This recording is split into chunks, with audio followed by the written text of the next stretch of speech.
नमस्कार, मी संदीप चव्हाण आणि आता मी उभा आहे प्रभाग क्रमांक 19 आणि या 19 या प्रभागामध्ये खरं तर या ठिकाणी या प्रभागातल्या प्रत्येक व्यक्तीशी संवाद साधण्यासाठी आम्ही 32 प्रभागांमध्ये जेव्हा फिरलो होतो तेव्हा आलो होतो आणि अर्थात त्यावेळी अनेक इच्छुक उमेदवार उपस्थित होते.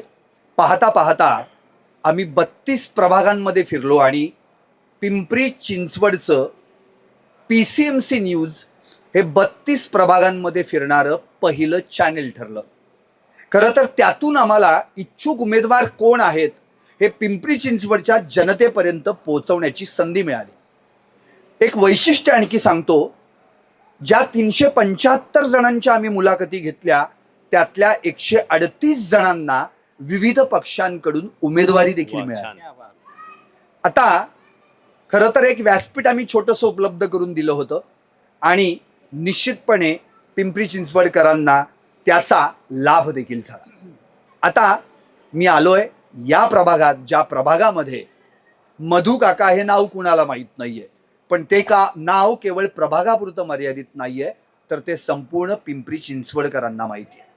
1978 अनेक जणांचा माझ्यासा जन्मही नसेल, त्यावेळी जेव्हा नगरपालिका होती पिंपरी चिंचवड तेव्हा नगरसेवक राहिलेले आणि अर्थातच आपल्या लेखणीतून समाजातील विविध घटकांना न्याय देण्यासाठी आणि अन्यायाला वाचा फोडण्यासाठी काम करणारे मधुकाका जोशी हाडाचे पत्रकार याच प्रभागात आहेत, याचा मला आनंद आहे. खरं तर मी यावेळी विजय शिंदे यांचं खरं म्हणजे आभार मानतो की त्यांनी माझी आणि त्यांची भेट घडवून आणली आणि अर्थातच मी हवा कुणाची म्हणून या प्रभागात आलोय विचारायला आणि पहिल्यांदाच मला या ठिकाणी ज्यांच्या नावाची हवा पाहायला मिळाली ते मधुकाका जोशी भेटलेले आहेत. त्यामुळे मी आता त्यांनाच प्रश्न विचारणार आहे की 78 आणि आता 2026 साधारण 47-48 वर्ष पार पडली आहेत. काय वाटतंय या प्रभागात, तुम्हीच सांगा पहिल्यांदा हवा कुणाची? स्वामी हो, एक गोष्ट प्रकर्षाने लक्षात येते. 78 साली जेव्हा मी निवडणुकीला उभा होतो त्यावेळेला आपला विश्वास बसणार नाही. माझ्या निवडणुकीचा एकूण खर्च 3,000 रुपये होता. त्यातले 1,500 रुपये पक्षाला द्यावे लागलेले होते आणि असे देवदुर्लभ कार्यकर्ते होते विजय, की पदरमोड करून यायचे. मी त्यांना फक्त चुरमुरं द्यायचो. असा पसरलेल्या पोत्यावरती चुरमुरे टाकायचे, कांदा टाकायचा, त्याच्यावर ते खाऊन हे कार्यकर्ते बाहेर पडायचे.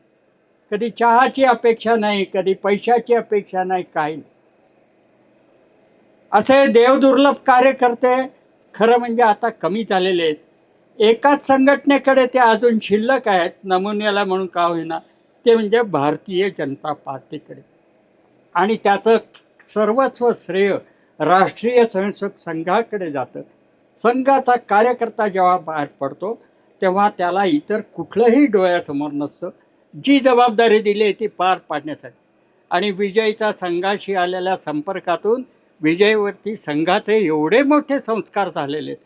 आणि शिंदेची सुद्धा, याला मी काम करताना पाहिलं आहे त्या परिसरामध्ये. लहान असल्यापासून घरचं वळण आहे. झोपडपट्टीत राहणारा सुद्धा कार्यकर्ता किती संस्कारित असू शकतो. कसलंही व्यसन नाही, काही नाही, ध्यास आहे तो फक्त भगवा झेंडा, राष्ट्राचा विचार, असे हे कार्यकर्ते आहेत. जयूताई तर पूर्वी एकदा, आज का नाही आली माहीत नाही, पण तिला गरज आहे, त्याने जास्त लक्ष घालण्याची आवश्यकता आहे. इतकं सोपा नसतात या निवडणुका. पॅनलमुळे एकमेकाला आधार जसा मिळतो तसा अडचणीसुद्धा निर्माण होऊ शकतात. म्हणून अधिक लक्ष घालून सर्व दूर फिरलं पाहिजे. देशपांडे आमचा आई याच्या वडिलांपासून सगळे परिचयाचे आहेत माझे. आता मी 85 वर्षाचा आहे, त्यामुळे इथल्या कितीतरी पिढ्या पाहिलेल्या आहेत. पण नवीन कार्यकर्ता जेव्हा उभा राहतो ना, मी पत्रकात पण उल्लेख केला आहे गमतीशीर, की या कार्यकर्त्याला अनुभव नसतोच ना. बरोबर. आणि लोक म्हणतात तुला काय अनुभव आहे. मी त्यांना म्हणतो, अरे स्थळ बघायला नवरा मुलगी आले आणि तिला विचारायचं का तुला काय अनुभव आहे. हे नैसर्गिकरित्या या गोष्टी होत असतात आणि कार्यकर्ते असेच तयार होत असतात. मला खात्री आहे यातून ही सर्व कार्यकर्ते म्हणजे का मी मुंबईपासून जॉर्ज फर्नांडिस बरोबर डांगेंच्या बरोबर अत्रेंच्या बरोबर तयार झालेला मी कार्यकर्ता त्या काळचा. त्यामुळे मला या अडचणी दिसत नव्हत्या. पण ग्रामीण भागातलं राजकारण आणि शहरातलं राजकारण या दोन्हीचा संमिश्र परिणाम पिंपरी चिंचवडच्या राजकारणामध्ये आहे. आणि म्हणून एकेकाळी जे सगळं गाव भाजपच्या विरुद्ध होतं आज ते सगळं गाव भाजपबरोबर आहे. आणि हे जे परिवर्तन आहे ते मोदी आमचे देवेंद्रजी यांच्याबरोबरच इथली स्थानिक राष्ट्रीय संघाचे त्यागी पूर्ण सगळं वाहून देणारे असे कार्यकर्ते ते माझ्यासारखे बोलबच्चन नाहीत, बोलायला जात नाहीत, सभा घेत नाहीत, परंतु सगळा धागा त्यांच्याकडे आहे. ते अतिशय उत्तम. आणि म्हणून मला खात्री वाटते तेव्हा तुझं निवेदन आवडलं, हा प्रयोग सुद्धा आवडला. माझी पोटभर तुला आशीर्वाद आहेत आणि हे पॅनल नक्की निवडून येईल याबद्दल मला खात्री आहे. धन्यवाद मधू काका. नुसत्याच चुरमुऱ्यांवर विजय मिळवू शकतो हे दाखवून देणारे आमचे मधू काका. देव दुर्लभ कार्यकर्ते, काय शब्द वापरलाय. कार्यकर्ता या शब्दाची फोडच आहे. कार्यकर्ता जो कार्य करतो तो, जो कार्य करत राहतो तो, आणि जो कार्य निरंतर करत राहील तो, असा देवदुर्लभ कार्यकर्ता आज दुर्लभ झाला असला तरी विजयजींनी मंदारजी असतील, जयश्रीताई असतील, मधुराताई असतील यांच्यासोबत मात्र आज असंख्य कार्यकर्ते जोडले गेलेत. ही खरं तर सगळ्या तुमचीच पुण्याई आहे आणि या पुण्याईवरच आज हे सगळे या ठिकाणी उभे आहेत असंच मी मानतो. धन्यवाद मधू काका. धन्यवाद. यानंतर मी आता थेट जनतेमध्ये जाणार आहे, जनतेशी संवाद साधणार आहे आणि आपण बोलणार आहोत की तरुण तडफदार कार्यकर्ते आता काय असू शकतात त्याचं उत्तर त्यांनी दिलंय. या ठिकाणी आपलं नाव काय पहिल्यांदा सांगाल, इथं हवा कुणाची आहे, या प्रभागात नेमकं काय वार आहे? नमस्कार, माझं नाव निलेश देवदरे. प्रभाग क्रमांक 19 मध्ये हवा नाही तर इथं आहे ना विजय नावाची सुनामी आहे आणि ह्या विजय नावाच्या सुनामी पुढे विरोधकांचा पूर्ण सुपडा साफ होणार आहे. 2017ची पुनरावृत्ती होणार आहे. 4-0 असा रिझल्ट लागणार आहे. आणि मी एक इच्छितो सांगतो इथं, शीतल उर्फ विजय त्यांच्या पुढे उर्फ पॅनल सम्राट हे असं लिहायला लागणार आहे आम्हाला. भाजपचीच हवा आहे, दुसऱ्यांच्या सगळ्यांची हवा फूस आहे.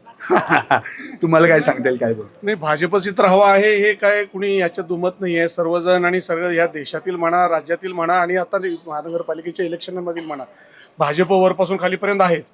परंतु आपल्या PCMC मध्ये ज्या पद्धतीनं ह्या 5 वर्षाच्या पूर्वी ज्याला राष्ट्रवादीचं जे 15-20 वर्षाचं जे वारं होतं त्यानंतर जे वारं बदललं, परत आता आपले महायुतीतले असलेलेच आपले काही घटक म्हणजे आपले नेते दादा वगैरेंच्या सारखे तेच आपल्या विरोधात ज्या पद्धतीनं बोलतात ते मनाला कुठेतरी आज खटका लागलेला आहे. आणि ते ह्या BJPच्या आमच्या सर्व वरिष्ठांनी त्याची जाण ठेवावी आणि त्या दृष्टीनं पुढची पावलं टाकावीत हे मला आज मुद्दामून तुमच्यासमोर सांगावं असं वाटतं. कारण त्यांना घेऊन तुम्ही सरकार तिकडे चालवता आणि इथं येऊन आमच्या विरोधातच परत भ्रष्टाचार वगैरे कुठले कुठले नको ते खोटे आरोप करता.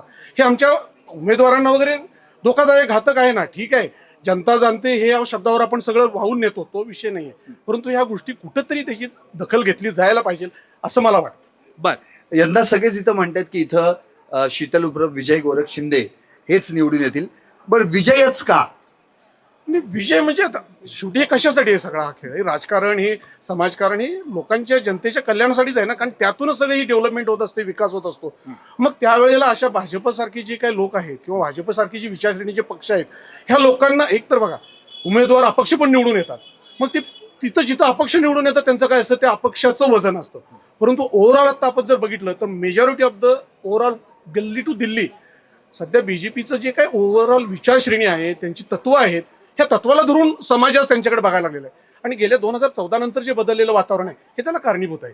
मग त्याला मग मोदी साहेब असतील, आपले हे जे देवेंद्र फडणवीस असतील, हे सगळे लोक त्यांनी केलेलं कार्य, त्यांचे विचार हे जसे खालीपर्यंत आता रुजत आलेले आहेत त्याचा हा सगळा परिणाम आहे. आणि म्हणूनच विजय पाहिजे. आम्ही खात्री घेतो 101% शीतल दादा.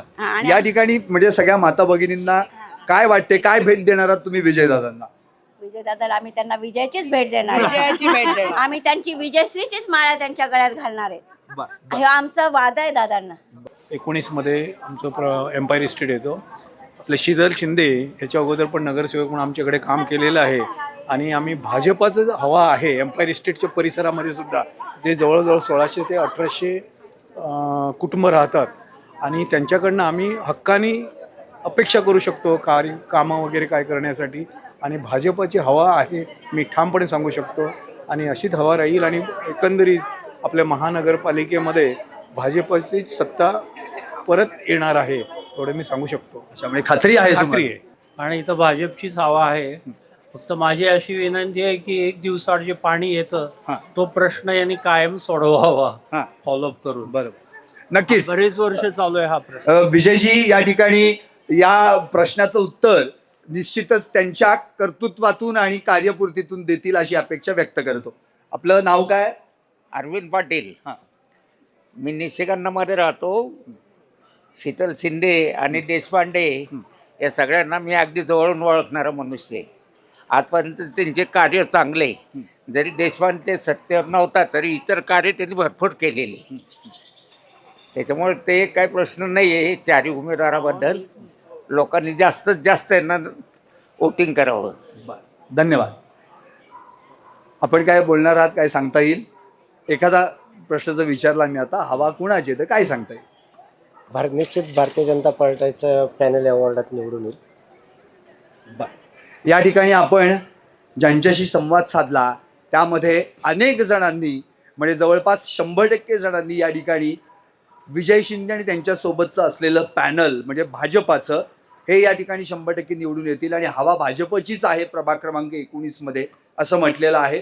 अर्थात काही प्रश्न देखील समस्या देखील आहेत. त्या संदर्भात देखील जे कमी दाबानं पाणी पुरवठा होतोय तर तो पाणी पुरवठा जास्तीत जास्त वेळ व्हावा अशी देखील इच्छा या ठिकाणी व्यक्त केलेली आहे. या संपूर्ण कार्यक्रमामध्ये आपण अर्थातच पिंपरी चिंचवडमध्ये एकंदरीत हवा कुणाची आहे, प्रभाग क्रमांक 19 मध्ये हवा कुणाची आहे हे जाणून घेण्याचा प्रयत्न केला आहे. आपण विविध प्रभागांमध्ये जाऊन अर्थातच याच पद्धतीनं हवा कुणाची या माध्यमातून आपण नागरिकांना बोलतं करणार आहोत आणि त्यांची भूमिका देखील जाणून घेण्याचा प्रयत्न करणार आहोत. पाहत रहा PCMC न्यूज चॅनेल पिंपरी चिंचवडकरांचं.